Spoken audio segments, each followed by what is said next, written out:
guys. This is the 0 Hour Squared Web Show. Right behind the camera, we have a gentleman by the name of Nathan Spawn. On boom mic, we've got Jakey Maesta standing around, scratching his beard, Mr. Andrew Barrow. I am Mike Trujillo, and we've got a great band. This is a unique story. These guys are unsigned, but they are on the biggest metal tour in the summer, which is the Rockstar Energy Drink Metal Mayhem Festival. I'm talking none other than from Los Angeles. Is that cool? Thrown into Exile. I'm going to have these gentlemen introduce themselves, who they are, and what they play in Thrown into Exile. What's up? I'm Evan, lead vocals. What's going on? I'm Mario. I play guitar. All right. Well, first off, how as an unsigned band did you guys get on such a big festival, and how are things going 6-7 days into the tour? It started last year. We actually played a battle of the bands at the Key Club in West Hollywood. And we beat out a dozen other bands, one in the opening spot and two opened the Sumerian stage at the first day of the Mayhem tour in San Bernardino. And basically this year we kind of teamed up with MI to come out for the whole entire thing. I'll let Mario tell you a little bit of how we got here.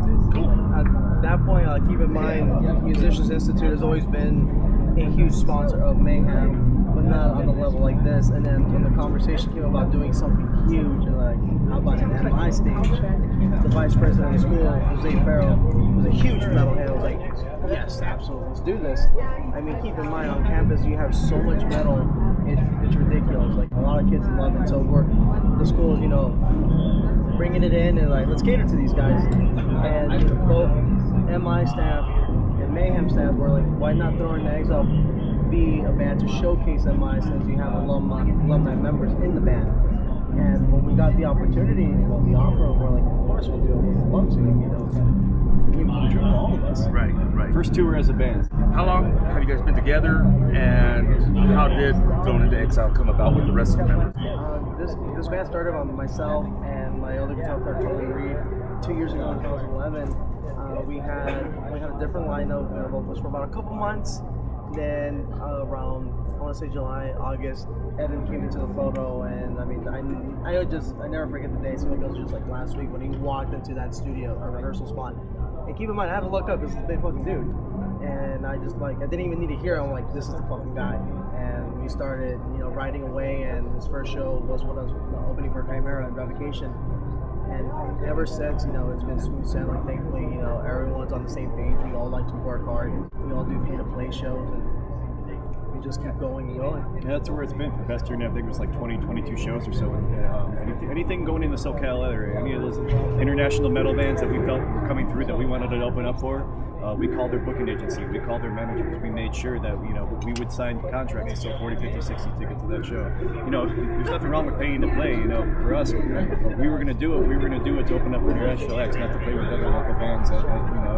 What's $500 to sit and play with other local bands, and you can do an extra $300 and open up for Sepultura, Death Angels. Right. Something that'll get you more eyes, exactly. more ears. Yeah. And at that point, managers, labels, booking agencies, they'll all start to take notice, for sure. You just got to put in the work yourself. You guys are definitely paying your dues. You guys are a prime example of really kicking doors down and taking advantage of everything that comes your way. I give you many props for that. It's a tough business as it is. Some bands, it's a shame that how many artists that we see get picked up and they're really not good. They're just bad, and the suits still somewhat run the industry, but they've kind of gotten the karma back with bands like yourselves that are able to go out on the road, also put your stuff on the internet, and just hit the ground running, for lack of a better term. Absolutely. I mean, the one thing is, like, we've always had the mindset, we don't want things on a silver platter. We want to go out and work and earn it. Like back in the old days, what all our heroes did. They swam through the ocean of shit to earn it, and that's what we want to do. We want to lay down at the end of the day, put our head on the pillow, and feel good about how we got here. That's what we did. You guys look like badasses, man. You guys look like some severe thrashers. Describe what your music is about. It's a combination of a few different genres. We're definitely not trying to be pigeonholed into any sort of genre. I mean, there's influences from black metal, death metal, thrash metal, metalcore. And that's talking about the guitar tones, the guitar riffs, as well as vocals. Just different influences. We don't sound like 2 or 3 bands. We probably sound like 10 or 11 bands. We definitely want to incorporate a lot, because if you don't, it's just going to be regurgitated once you hear some of the same old shit. You got to bring something new to the table. exactly. I mean, even the way the drums are get approached on the song. I mean, there's every now and then our drummer Chase has a lot of polyrhythmic rhythm sections, so they're odd timing, but the guitars can be a very thrashy type rhythm. But in some weird way, it makes sense. Right. And I mean, in all of this, it's just in your face, aggressive metal. How do we get your music? Throw us some websites, Facebook, any social media, any kind of sites that we can acquire your music and check it out. You can find us on Twitter, on Instagram, on Facebook, Thrown Into Exile. The EP, self-produced EP, is available on iTunes as well as Amazon.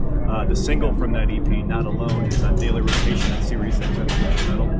We also recorded a music video for it about the week before Christmas, and it was released in about mid-April. Like I said, we're in the studio right now with Michael Spreitzer of Devil Driver, and he recorded the EP for us. Oh, sweet. He did such a great job that we decided to record the full length. So we got about 7 songs into it before we actually came out to Mayhem, 3 of which we pretty much finished up. So those are the ones that we're shopping while we're out here. So hopefully when we come off on this tour, we can make an announcement and find a home for us, and then follow Mayhem up with a really solid fall tour, and then hopefully put out the album at the beginning of 2014. Again, so many bands that are picked for these things don't have a very long shelf life because they cater to certain genres for a little while, or they're just, to me, don't cut the mustard and Just hot for the minute. Yeah. You guys Thank look you very like much, you, man. paid some dues. One last question: you guys look like you were some Slayer fans. So what was it? What was it in your heart and your mind? And do you have any stories about Jeff Hanneman, especially? I love in Los Slayer, but I'll Angeles? let him take this one. Slayer was his first show he's ever seen. I was 13 years old. I never forget that. November 29, 2013. Like my first concert ever was Slayer. Which tour was that? When Lombardo just came back in the band. Oh, okay. The Jaeger tour with Arch Enemy and Hatebreed. One of my fondest memories with Jeff was, like, keep in mind, prior to this, I used to work for ESP Guitars as a marketing A&R assistant. And through my boss, I got to meet Jeff backstage and hang out with him. And, like, he was by far one of the most coolest dudes I ever met in my life. Like, all we did was just geek out over punk rock and hockey. Yeah. And, like, that was, like, well, then after that, him and his wife actually sent me some vinyl shirts, and I still have them. Like, after everything that happened, like, I never wore them again because I just hold on for sentimental value. Right. You know, and including all the vinyl stuff. I wish he would have signed it, Right. but he just mailed it to me. He's just like, here, dude. That's cool. That's a great story, though. You know, Sure. It had a huge impact on the metal world, and his passing is definitely untimely and just very recent. So thank you for sharing that story with us. Once again, Thrown Into Exile from Los Angeles. Got to ask you, definitely a Dodgers fan, not Angels, right? No. All right. The hell with the Angels. That's Anna Slime. All right, gentlemen. Much continued success. Thank you for appearing on our very much. program. We appreciate it. Appreciate it. All right, that's going to wrap it up.